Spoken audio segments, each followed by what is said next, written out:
Cara, minha safadeza é antiga, viu? Esse aqui eu comprei na época que foi lançado, provavelmente, ainda na antiga Saraiva, ali entre 2014 e 2015, provavelmente eu comprei nessa mesma época. Comprei os três volumes, na verdade, nesse mesmo período, que foi o período que foi lançado esses encadernados, trazendo toda a fase do Frank Miller dentro do Demolidor. Mas aí, como sempre, eu só tô lendo agora, né? Eu, safado. Bom, essa edição ela é de dezembro de 2014, mas ela foi relançada em 2022, certo? Ela tem 340 páginas, roteiro e arte Frank Miller, com arte final do Klaus Jenson, porém, aqui também traz os primeiros contatos do Frank Miller com o Demolidor, no Homem-Aranha, com o roteiro do Bill Mantlo, e a fase do Roger Mackenzie, que é a fase que vai anteceder a entrada do Frank Miller em definitivo no Demolidor, como roteirista e desenhista, né, com a arte final do Klaus Jensen. Bom, capa dura, né, tem aqui essa lombada interessante, que é a quarta capa, tem um verniz localizado, todo em vermelho, com um relevozinho aqui bonitinho, ó, no fundo preto. Esse design é muito legal. Vamos lá, vamos pro que interessa, né? Vamos pro quadrinho.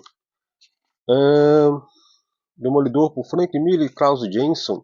Como eu falei, né, antes tem uma introduçãozinha do Frank Miller falando sobre a sua entrada no Demolidor e também uma bem mais, aqui é bem mais otimista do Frank Miller, já a do Klaus Jenson, a lembrança dele é um pouco menos açucarada, né? Ele fala que o começo não foi tão interessante, mas depois eles chegaram realmente onde eles queriam com o Demolidor, que é um sucesso. Começa, como eu disse, com o Frank Miller desenhando o Homem-Aranha com participação do Demolidor. São duas histórias, né, histórias simples, em que na verdade o Demolidor ele é um coadjuvante ajudando o Homem-Aranha numa historinha bacaninha com o roteiro do Bill Mantlo. Dá pra ver que o trabalho do Frank Miller aqui tá mais Marvel Comics mesmo, né?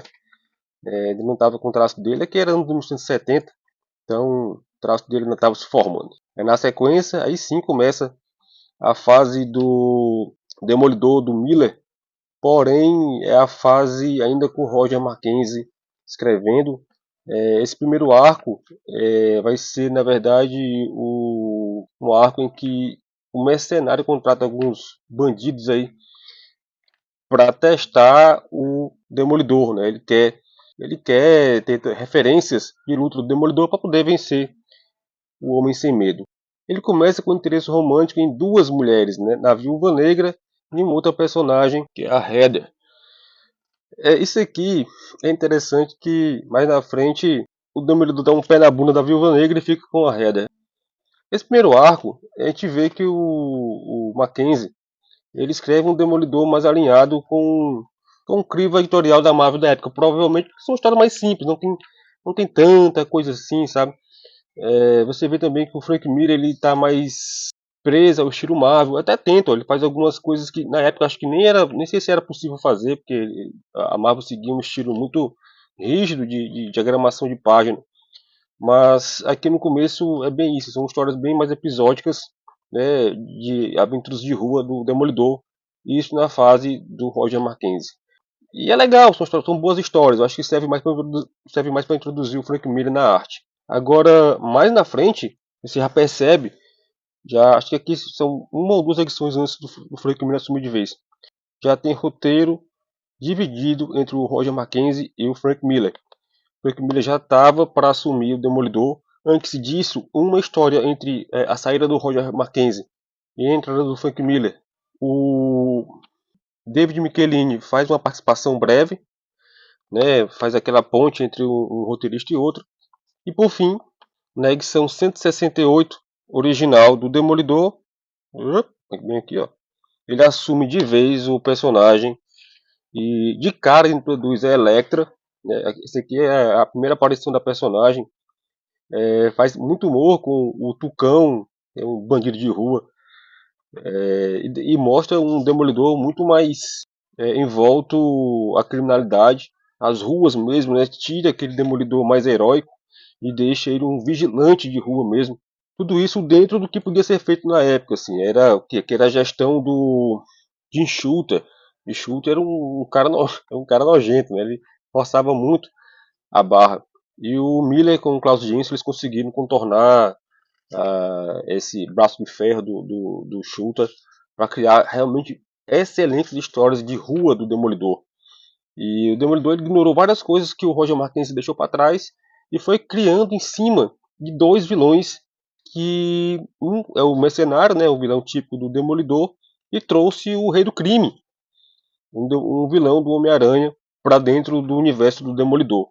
Cara, essa mudança de status, você percebe a mudança de status do Roger Mackenzie pro trabalho do Frank Miller, muito mais policial, muito mais sombrio, muito mais de rua, lutas, artes marciais, um Demolidor muito mais resiliente, tentando fazer a diferença dentro de uma Nova York totalmente suja, cheia de guerras de gangue. Muito, cara, você percebe a mudança de cara, assim, até pela diagramação, né? Ele sai do estilo Marvel, força um estilo próprio dentro da Marvel. Você vê que as cenas são muito mais é, rápidas, tem uma diagramação muito diferente e é por isso que fez tanto sucesso, né? É um baita começo do Frank Miller assumindo os roteiros e a arte do Demolidor. Tem muito, assim, o Miller acho que estava ainda se entendendo junto com o Klaus Jensen. Tem vários erros de proporção, de perspectiva, porém funciona muito. Esses detalhes, eles acabam sendo escondidos pelo roteiro, pela agilidade do roteiro do Miller. Fantástico, fantástico. Isso aqui é um ótimo, excelente começo do Demolidor do Frank Miller, com a arte final do Klaus Jensen. Vale dizer que lá em 2003, se não me engano, a Panini lançou os maiores clássicos do Demolidor em 4 edições e traz justamente só a fase do Frank Miller, né? Tá? A fase do Roger Mackenzie não entra, só entra a fase do Frank Miller em 4 edições de 160 páginas. Acho que eu cheguei a pegar a edição 1, aí depois me desfiz e peguei esses 3 volumes encadernados em capa dura, lançado pela editora Panini ali entre 2013 e 2014, 2015, salvo engano. Em breve vou trazer também as outras 2 edições, 2 volumes para fechar toda a fase do Frank Miller.